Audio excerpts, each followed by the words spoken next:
안녕하세요, 코스민입니다.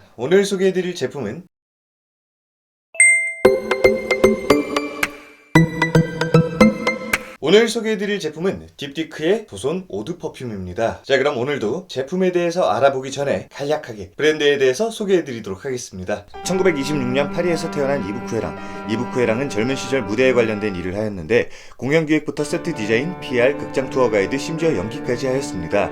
그렇게 12년간 예술 분야에 종사하다가 친구의 소개로 영국 출신의 화가 데스먼드 녹스리트를 만나게 되는데요. 당시 데스먼드 녹스는 모자이크 디자이너 크리스티안 고트로와 함께 패브릭과 벽지를 디자인해서 팔고 있었고 영국의 유명 패브릭 회사 샌더슨과 힐스에 납품을 할 정도로 실력을 인정받고 있었습니다. 이브쿠에랑은 그들의 가능성을 보고 아버지에게 창업 자금을 빌려 패브릭 제작 판매 사업을 함께 시작하게 되었고 그렇게 세 친구는 파리의 생제르맹 34번가에 딥티크 매장을 열게 됩니다. 여기서 딥티크라는 이름은 고대 그리스어인 딥티코스에서 유래되었는데 딥티코스는 둘로 접을 수 있는 목 하나를 의미하며 맨 처음 오픈한 부티크의 입구 양쪽에 창문이 2개가 있었기 때문에 탄생한 이름이라고 합니다. 처음 2년간 고객들의 관심을 끌지 못한 딥티크는 심각한 재정난에 시달렸는데 매장 창문을 장식하기 위해 비치해놓은 오브제들이 사람들의 시선을 끌며 유명해졌고 이를 계기로 딥티크는 운영 방식을 바꾸게 됩니다. 또한 당시에는 편집샵이라는 개념이 생소했기에 딥티크 매장은 패션 매거진과 파리 가이드북에도 소개되는 핫플레이스가 되었는데요. 수많은 상품 중에서도 인기가 특히 좋았던 건 영국식 포프리였습니다. 포프리는 쟁반위 혹은 얇은 천주머니에 담긴 말린 꽃인데 공간에 자연스러운 향기를 주었습니다. 딥티크는 여기에 영감을 얻어 향초를 제작하기 시작하였고 화려하고 인위적인 향이 아니라 포프리처럼 자연스러운 향이었기에 큰 인기를 끌게 되었습니다. 하지만 향초의 성공에도 딥티크는 심각한 자금난에 시달렸는데요. 특히 1968년에는 68혁명으로 인해 매장의 사람들이 뚝 끊기는 등 더 심각한 상황이 지속되었습니다. 이를 극복하고자 딥티크는 향초가 아닌 향수에 도전을 하게 되었는데 그때 탄생한 향수가 딥티크의 최초 향수 로입니다. 딥티크에서는 소비 패턴이나 트렌드 분석을 하지 않는다고 하는데요.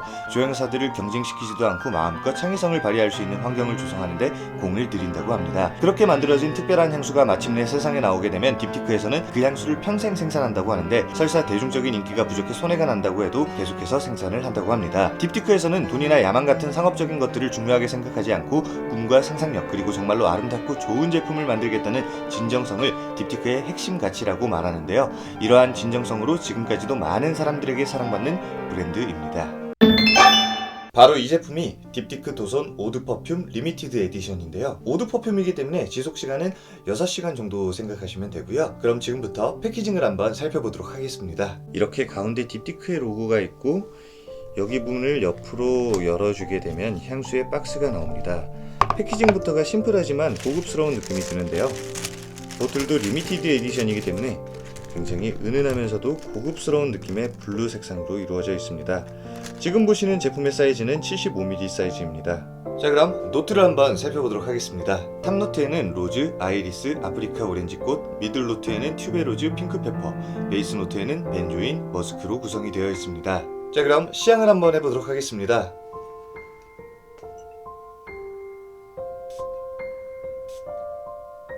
도손은 호불호가 굉장히 많이 나뉘는 것으로도 유명한 향수인데요. 어떤 분들은 도손 향을 맡고 머리가 아프다, 멀미가 난다 라고 하시는 분들도 계시고 또 어떤 분들은 화이트 플로럴 특유의 크리미한 느낌과 포근한 느낌이 든다고 하시는 분들도 계시더라고요. 저 같은 경우에는 도손 첫 향을 딱 맡았을 때 각 티슈가 떠올랐는데요. 각 티슈에서 날 것만 같은 향이 났기 때문입니다. 하지만 시간이 지날수록 사용을 하면 할수록 화이트 플로럴이 주는 굉장히 깨끗한 이미지와 크리미한 느낌에 점점 빠져들게 되는 향수인 것 같습니다. 도손에서 제일 먼저 느껴지는 향은 코끝을 찌르는 듯한 느낌의 파우더리한 꽃향기인데요. 시간이 지날수록 머스크한 향으로 바뀌는 듯한 느낌을 줍니다. 여기서 머스크한 향이 무겁게 느껴지실 수도 있는데요. 튜베로즈 특유의 향이 무겁게 가라앉는 머스크 향을 조금 가볍게 계속해서 유지시켜준다는 느낌이라고 해야 할까요? 튜베로즈는 월화향이라고 해서 저녁의 향을 발산하는 꽃이라고 하는데요. 이름처럼 시원하면서도 은은한 꽃향기가 느껴집니다. 만약 도손 오드 퍼퓸을 시향하셨을 때 이 튜베로즈 향이 너무 진하다라고 생각되시는 분들은 도손 오드 뚜알렛을 추천드리도록 하겠습니다. 도손 오드 뚜알렛은 다른 향료들과 잘 배합되어 튜베로즈의 존재감이 비교적 적은 편인데요. 이 도손 오드 퍼퓸 같은 경우에는 처음부터 끝까지 튜베로즈의 존재감이 굉장히 명확하게 드러나는 향수인 것 같습니다. 계절감도 사계절 다 무난하게 어울리면서 중성적인 느낌이 들어 남성, 여성 상관없이 무난하게 사용하실 수가 있을 것 같습니다. 도손 자체가 굉장히 깨끗하고 순수한 이미지가 떠오르게 만드는 향인데요. 평소에 화이트 플로러를 좋아하시거나 너무 무겁지 않은 여름에 뿌리기 좋은 향수를 찾으시는 분들이라면 한 번쯤 딥티크 매장에 들리셔서 직접 시향을 해보시는 것도 좋을 것 같습니다. 그럼 이상으로 딥티크의 도손 오드 퍼퓸 리뷰를 모두 마치도록 하겠습니다. 영상이 도움이 되셨다면 구독, 좋아요, 알람 설정까지 부탁드리겠습니다.